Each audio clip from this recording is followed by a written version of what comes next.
Wars are not always won by the strongest army. Throughout history, the greatest victories have been won by the side with the most brilliant strategy.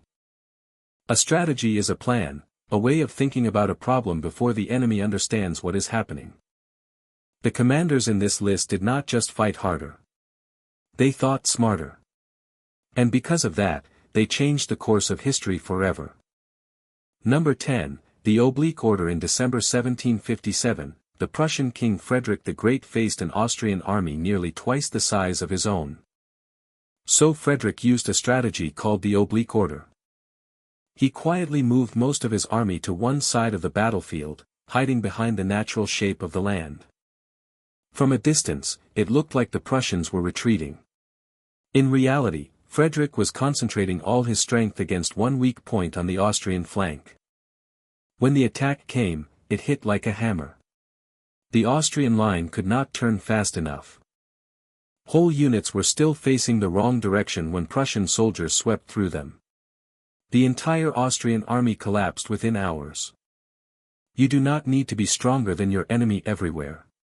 You only need to be stronger in one place, at one moment, and the whole line falls. Number 9, Napoleon's perfect deception. At the Battle of Austerlitz in 1805, Napoleon Bonaparte deliberately made his army look weak. He abandoned an important high position called the Pratzen Heights, making his enemies believe he was unprepared. The Allied commanders of Russia and Austria pulled their strongest soldiers away from their center to attack his weak-looking side. That was exactly the trap. The moment their center became thin, Napoleon sent his best troops charging straight up the Pratzen Heights. From that high ground, the French army cut the Allied force in two. Soldiers who had marched too far away were now surrounded and destroyed. Making your enemy believe a lie, and then punishing them for believing it, is one of the most brilliant strategies ever used in war. Number 8, Alexander's diagonal advance. In 331 BC, Alexander the Great faced the Persian Empire, the most powerful military force on earth at that time. The Persian army stretched across the entire horizon. Alexander did not charge into this massive wall. Instead, he moved his army diagonally across the battlefield, drifting slowly to the right. This strange movement forced the huge Persian army to stretch sideways to keep up. As it stretched, small gaps opened between units. The moment a gap appeared near the Persian center, Alexander formed his best cavalry into a tight wedge and charged directly into it. The wedge broke through the line and drove straight toward the Persian king Darius. Darius panicked and fled. Once their king was gone, the enormous Persian army collapsed. Alexander used the enemy's own size against them. The bigger the army, the harder it is to move quickly. Number 7, Hannibal's double envelopment. Hannibal of Carthage used the double envelopment at the Battle of Cannae in 216 BC against a Roman army of nearly 80,000 soldiers. The Romans planned to push straight through Hannibal's center. Hannibal knew this. He placed weaker soldiers in the middle and his strongest fighters on both sides. As the Romans pushed forward, Hannibal's center slowly bent backward on purpose, drawing them deeper in. The Roman formation became tight, crowded, and completely disorganized. Then Hannibal gave the signal. His soldiers on both sides turned inward at the same time. Cavalry swept around and sealed the back. The Romans were completely surrounded with no way out. Military academies still study this strategy today, over 2,000 years later. It remains the clearest proof that a smaller force with a smarter plan can destroy a much larger one. Number 6, Henry V uses the ground as a weapon. In 1415, King Henry V of England was trapped deep inside France with an outnumbered and exhausted army. The French had thousands of heavily armored knights ready to charge. Henry chose his ground with great care. He positioned his army on a narrow stretch of freshly plowed farmland between two areas of forest. Heavy rain had turned the soil into deep mud. He placed thousands of English longbowmen at the front and waited. When the French knights charged, their heavy armor became their greatest enemy. Horses sank into the mud. Knights fell and could not stand back up. The longbowmen fired thousands of arrows, cutting through armor and stopping the French completely. England won a battle they had no right to win. The right ground at the right time is worth more than 1,000 extra soldiers. Number 5. The Mamluk trap against the Mongols. The Mongol army of the 13th century was considered completely unbeatable.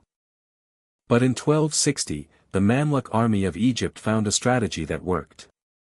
At the Battle of Ain Jalut, the Mamluks launched a feigned retreat, a fake panic. Their cavalry attacked briefly and then turned and ran, pretending to be afraid. The Mongols chased aggressively into a narrow valley surrounded by hills. That was the trap. Hidden behind those hills were large Mamluk reserve forces, fully rested and ready.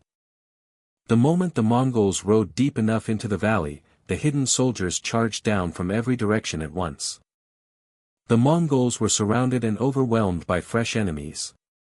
For one of the first times in history, a Mongol army was decisively defeated. Even the most feared army in the world can be beaten if you make them chase you into a trap. Number 4. Caesar's double wall. In 52 BC, Julius Caesar surrounded the Gallic leader Vercingetorix inside the hilltop fortress of Alesia in France. But a massive Gallic relief army was marching to break the siege from outside. Caesar would be caught between two enemies. Most commanders would have run. Caesar ordered his soldiers to build two walls. The first faced inward, trapping Vercingetorix inside. The second faced outward, defending against the relief army coming from outside. Roman soldiers dug miles of trenches and built wooden towers across the countryside.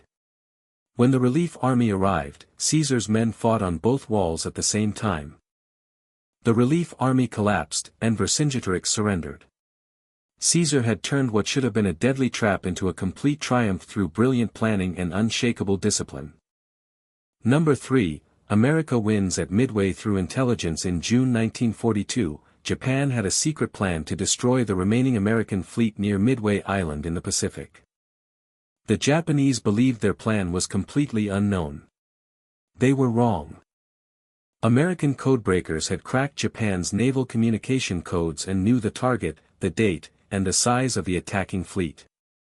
American commanders quietly positioned their aircraft carriers northeast of Midway, hidden and waiting. When the Japanese fleet arrived, American dive bombers caught the Japanese carriers at the worst possible moment. Their decks were full of aircraft being refueled and rearmed. 4 Japanese fleet carriers sank in a single afternoon. The balance of power in the Pacific changed that day. Knowing your enemy's plan before they use it is the most powerful advantage that exists in war. Number 2. Hannibal's perfect ambush at Lake Trasimene. In 217 BC, Hannibal selected a battlefield so perfect that the Romans never had a chance to fight back. He chose a narrow road running along the shore of Lake Trasimene in Italy, with steep hills on one side and deep water on the other. At night, he positioned thousands of soldiers in the forests above the road and left campfires burning ahead to make it look like his army was still moving forward. The next morning, the Roman army marched into the valley through thick fog. When every Roman soldier was inside the passage, Hannibal gave the signal. Soldiers charged down from the hills on all sides. Forces blocked both ends of the road. The Romans were trapped between water and cliffs, surrounded in fog, with no space to form any battle line. The entire Roman army was destroyed in under 3 hours. Number 1. Operation Uranus. The greatest encirclement. In November 1942, the German Sixth Army was fighting deep inside the Soviet city of Stalingrad. Hitler had ordered the city taken at any cost. From the outside, it looked like the Soviet defense was close to breaking. But Soviet General Georgy Zhukov was not planning to save Stalingrad by fighting harder inside it. For weeks, the Soviets secretly moved enormous numbers of soldiers and tanks to the north and south of the city, far from the main battle. The German flanks were protected only by weaker Allied forces with fewer tanks. On November 19, 1942, the Soviets launched Operation Uranus. 2 massive offensives struck both flanks at the same time. The defenses collapsed within days. The 2 Soviet forces met behind the German lines on November 23. Over 250,000 Axis soldiers were now completely surrounded inside the very city they had been fighting to capture. Winter arrived. Temperatures dropped far below freezing. Supply lines were cut. The mighty German Sixth Army slowly starved inside the trap it had walked into. On February 2, 1943, it surrendered. The genius of Operation Uranus was simple: never fight where the enemy is strongest. Find where they are weakest, go around them, and close the circle behind them. Every strategy on this list shares the same truth. None of these commanders won by being stronger. They won by being smarter. They studied their enemy, understood how they thought, and used that knowledge to make the enemy's own actions destroy them. History has proven again and again, the most powerful weapon any commander can carry is not a sword or a gun. It is a brilliant strategy, used at exactly the right moment.